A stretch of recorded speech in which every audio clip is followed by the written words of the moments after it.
Chers amis, bonjour. Nous sommes le jeudi 15 février 2024. Il est 10 heures. Quelques news de l'Arménie, de l'Artsakh et de la diaspora arménienne.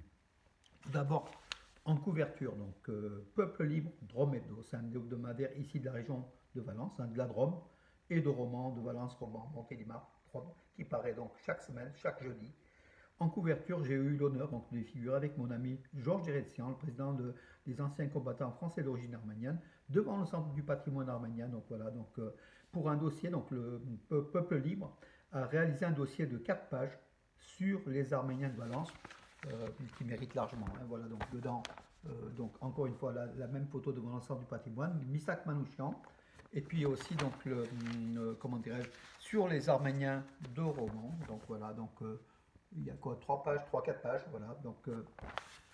À prendre, il est dans les kiosques, en tout cas bravo à Peuple Libre. Donc on fait connaître davantage la communauté arménienne de Valence aux lecteurs non arméniens, parce qu'en fait 99% des lecteurs du Peuple Libre ici sont des Français de souche ou des habitants de la Drôme tout simplement, hein. Ça va dans toutes les villes et villages de la Drôme.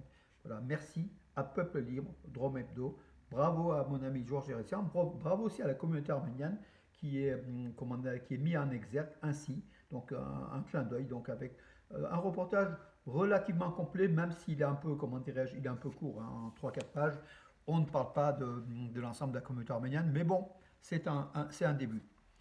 Et puis, mes amis, le point qui est sorti aujourd'hui en kiosque, voilà. Et vous voyez, l'Azerbaïdjan parmi les pays, les usines à mensonges. Bien sûr, l'Azerbaïdjan qui fabrique des mensonges contre la France, notamment pour les Jeux Olympiques, voilà, des, des fake news visant à discréditer la France, tout simplement parce que la France a pris parti pour les Arméniens, pour la juste cause, contre l'Azerbaïdjan. La France qui vend des armes à l'Arménie, et ça plaît pas à l'Azerbaïdjan qui essaye de détraquer, justement par divers moyens, comment dirais-je, par des fake news, de détruire l'image de la France et puis le succès attendu des JO de Paris 2024. Voilà, avec aussi la Russie, la Turquie bien sûr, la Chine, voilà, des pays qui, comment dirais-je, qui déstabilisent par des fake news, par de l'information, des fausses informations, voilà, tout simplement.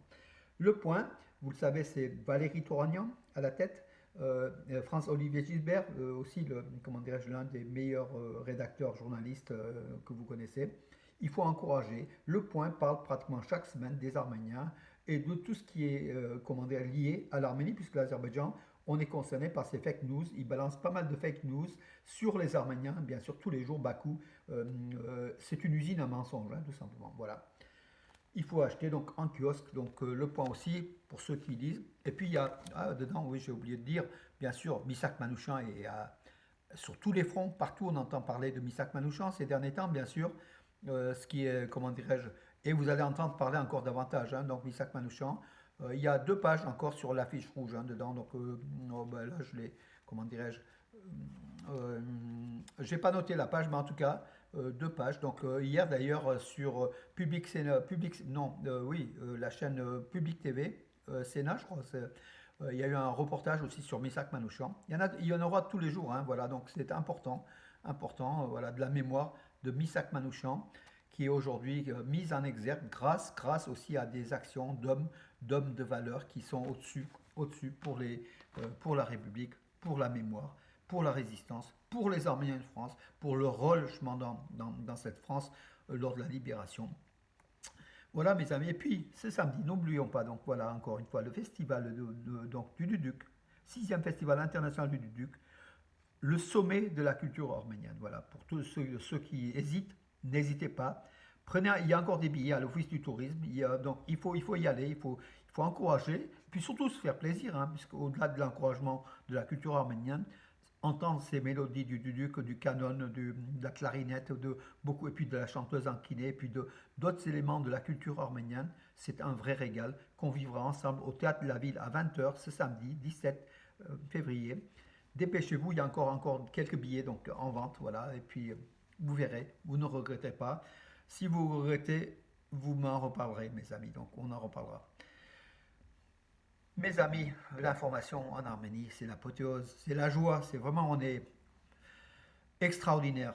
Notre l'ours blanc, Arthur Alexanian, champion olympique à Rio 2016. Il a été vice-champion olympique, il a été aussi médaille de bronze olympique, il cumule tout, hein. Donc c'est l'ours blanc. En lutte gréco-romaine dans la catégorie des 97 kilos, hier, comment dirais-je, à Bucarest, en Roumanie. Il a remporté son 7e titre de champion d'Europe de lutte gréco-romaine. Voilà, il s'est imposé face à un Russe en finale sur le score de 6-3. L'ours blanc Arthur Alexanian est une exception dans ce sport de lutte gréco-romaine. À quelques mois de Paris, donc des JO de Paris, c'est un très très bon espoir de titre olympique qu'on espère de tout cœur et il mérite. Voilà, donc le Arthur Alexanian qui nous a régalé lors du combat, il a gagné en finale face aux Russes et puis il est devenu donc champion d'Europe pour la 7e fois. C'est rare, hein, c'est rare dans les tablettes, c'est un exploit. Voilà. Et puis saluons aussi Gor Saakian qui est un jeune haltérophile dans la catégorie des 67 kilos. Il est devenu double champion d'Europe d'haltérophilie, donc ça se passait à Sofia en Bulgarie, capitale de la Bulgarie, hier soir toujours. Il est devant deux Turcs, voilà, donc le jeune Arménien, il a 21 ans, je crois, il a Gor Saakian. Il a soulevé 311 kilos au total, donc il est devant deux Turcs, voilà, et il a gagné donc le titre de champion d'Europe pour la deuxième fois. Il avait gagné à Yerevan l'an dernier, ça s'était déroulé à Yerevan, les championnats d'Europe d'haltérophilie. Là, cette fois-ci, c'est à Sofia en Bulgarie. Il a gagné donc un titre européen, son deuxième. Lui aussi, on entendra parler, mes amis. Donc Arthur Alexanian, Gorsakian. Puis il y en a d'autres, hein, vous verrez.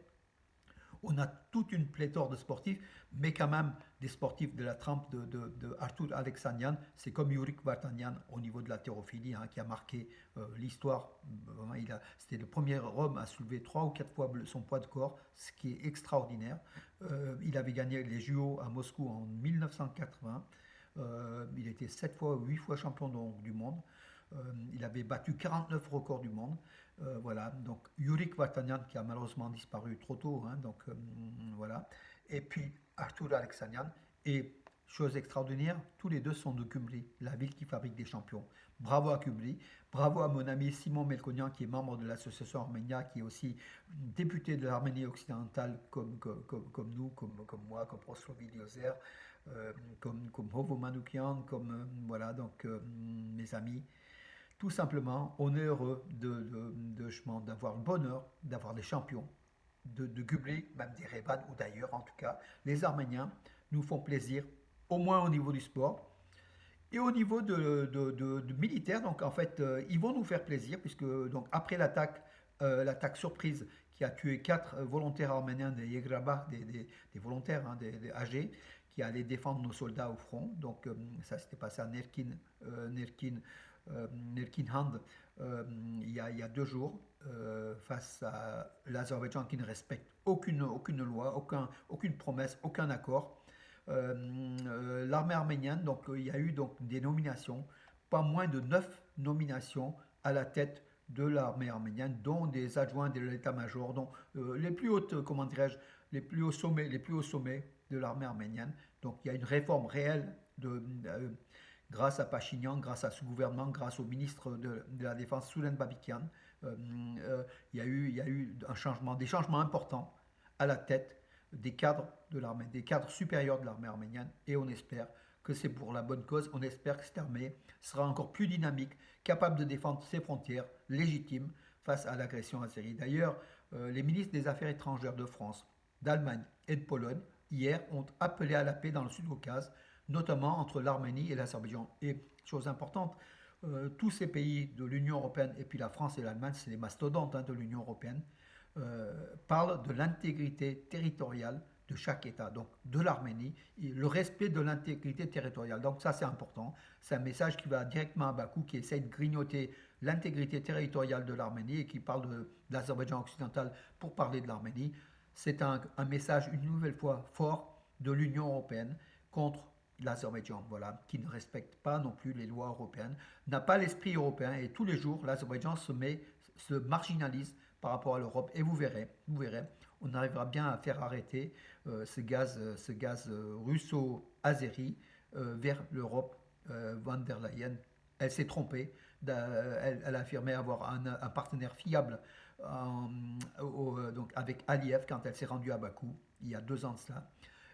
Aujourd'hui, l'Europe commence à connaître, à comprendre cette dictature azérie qui n'est pas du tout dans la mentalité européenne.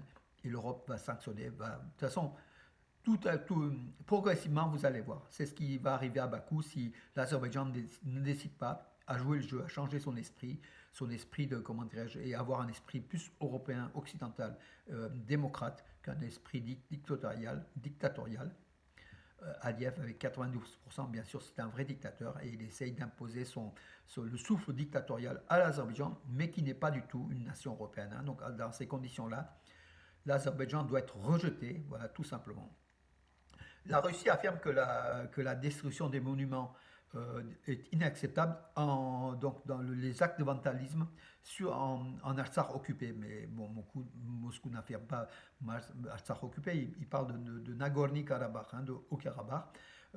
C'est la porte-parole du ministère des Affaires étrangères de Russie qui l'a déclaré hier. Mais la Russie parle des monuments, surtout aux guerres patriotiques des Russes en fait. Hein, donc voilà, donc ne parle pas des monuments arméniens vandalisés chaque jour par l'Azerbaïdjan.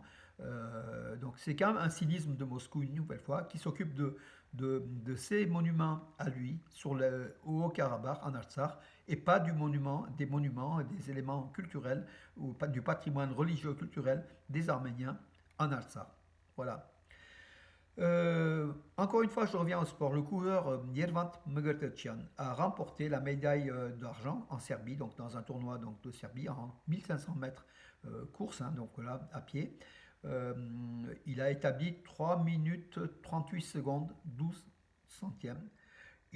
C'est le record d'Arménie. Donc il a battu le record d'Arménie des 1500 mètres. Bravo à, comment dirais-je, à Yervant Mgirtecian. Je reviens, mes amis en politique. Nazeli Bardasaryan, c'est la porte-parole du Premier ministre arménien, a répondu aux déclarations menaçantes d'Aliyev en affirmant que l'Arménie est un pays souverain et que l'Azerbaïdjan devrait s'occuper de ses problèmes et pas des problèmes de l'Arménie et ne pas donner des dictats à l'Arménie. Voilà. L'Azerbaïdjan qui a enlevé le buste de l'écrivain arménien Agop Agopian à Stepanakert. Donc une nouvelle fois un acte de vandalisme, d'effacement de la mémoire arménienne, de ces terres qui étaient arméniennes depuis des millénaires, dont les Arméniens ont fui sous la menace azérie en septembre dernier. Une délégation parlementaire britannique, donc la Grande-Bretagne qui se rapproche aussi de l'Arménie, hein, comme les États-Unis d'ailleurs, hein, depuis quelque temps. La délégation donc, parlementaire britannique a visité Jermouk, donc la ville dans la région de Vayotsor, à la frontière entre l'Arménie et l'Azerbaïdjan, et qui a été attaquée en septembre 2022. Voilà. Les parlementaires, les députés britanniques ont visité donc justement les rues, les quartiers donc de Jermouk qui ont été touchés par des tirs azéris les Azéris qui sont à quelques kilomètres, hein, de Jermouk, voilà, toujours installés sur les hauteurs, voilà, malgré tout, sur le territoire souverain de l'Arménie, dont ils occupent à peu près 200 km². Voilà mes amis. Et puis l'OTC, l'Organisation de traité de sécurité collective, affirme que les probabilités d'un conflit à la frontière arméno-azérie sont importantes cette année 2024. Bien sûr, l'OTC affirme cela pour dire qu'ils sont prêts à intervenir pour justement que l'Arménie ne quitte pas l'OTC. Hein. C'est le désir de Moscou à chaque fois. Mais l'Arménie n'a pas encore répondu franchement, mais désirerait quitter l'OTSC, mais réfléchit encore une fois. C'est compliqué. L'Arménie qui désire se rapprocher de l'Occident, donc de l'OTAN, mais c'est pas évident avec le partenaire russe, avec lequel 60% donc, de l'économie arménienne est liée en fait. Hein, donc les échanges économiques entre l'Arménie et les pays de l'Union économique eurasienne, principalement la Russie, c'est important, 60% de l'économie arménienne. Donc l'Arménie hésite. Et bien sûr, c'est une question. Et puis aussi la vengeance russe qui pourrait être terrible, hein, si l'Arménie intègre le camp de l'OTAN. Mais l'Arménie est proche de l'Occident, se rapproche de l'Occident, proche de la France, bien sûr, et de l'Europe, tout simplement. Le ministre arménien de l'économie, Van Keropian, a démissionné. Donc voilà, ces derniers jours, il y avait quand même un problème au niveau de son bureau, de ses adjoints. Là, il a préféré démissionner après vraiment de loyaux services. Il était arrivé en 2018. Il a fait un travail formidable, Van Keropian, avec une économie de l'Arménie florissante. Voilà. Cette économie continuera à se développer malgré son départ. Voilà Van Keropian. Sa démission a été acceptée par Nicole Pachinian, par le gouvernement arménien. Voilà mes amis, je vous ai donné des bonnes informations. Aujourd'hui c'est une journée dynamique mes amis. Voilà. Et puis une dernière fois mes amis, en kiosque, donc dans tous les kiosques, bureaux de tabac de presse, de la Drôme et de l'Ardèche aussi, hein, ce journal qui est ce hebdomadaire, prenez-le. Pour une fois qu'on parle, enfin pour une fois, que ce titre fait un dossier sur les Arméniens, c'est bon, les Arméniens de Valence, ils méritent ces Arméniens de Valence qui sont au nombre de 12 000 à 16 000, hein, donc la fourchette est large. Mais en tout cas, ils sont très très importants et très nombreux. Et on parle d'eux. Le Dauphiné libéré, donc le journal local ici, donc le quotidien, le seul quotidien, avait une rubrique dominicale qui s'appelait Papier d'Arménie, mais qui a disparu. Crise du papier, bien sûr, réduction en format tabloïd du journal, et puis une nouvelle idée enfin une nouvelle réflexion de la rédaction. Malheureusement, parce que je pense que le Dauphiné, au niveau des tirages, a dû baisser de 40 à 50%, pas que pour les Arméniens, entre autres pour les Arméniens, dont on ne traite plus la page papier d'Arménie, mais aussi pour d'autres raisons, parce que tout simplement, les articles sont courts hein, et ils se lisent très vite, mais enfin, ils sonnent creux. Malheureusement, parce qu'il faut soutenir le Dauphiné libéré, c'est le seul quotidien ici, donc dans la région Rhône-Alpes, enfin du moins à Valence. Hein. Voilà mes amis pour aujourd'hui. Je vous donne rendez-vous à demain. Et puis n'oubliez pas, samedi 17, ce samedi à 20h, Théâtre de la Ville de Valence, 6e Festival international du Duduk. Il y aura du Duduk, mais il y aura aussi d'autres instruments de musique. Ça sera vraiment le summum de l'art, de la culture arménienne. Bravo à Georges Raskan, bravo à Levon Chatikan, bravo à tous ceux qui ont œuvré pour la réussite et la pérennisation de ce festival du Duduk à Valence. Merci, merci aussi la ville de Valence qui soutient financièrement, et la région, enfin tous, qui finance, parce qu'on a besoin de ces financements pour faire des choses, de belles choses, mes amis. Voilà, à demain et bonne journée.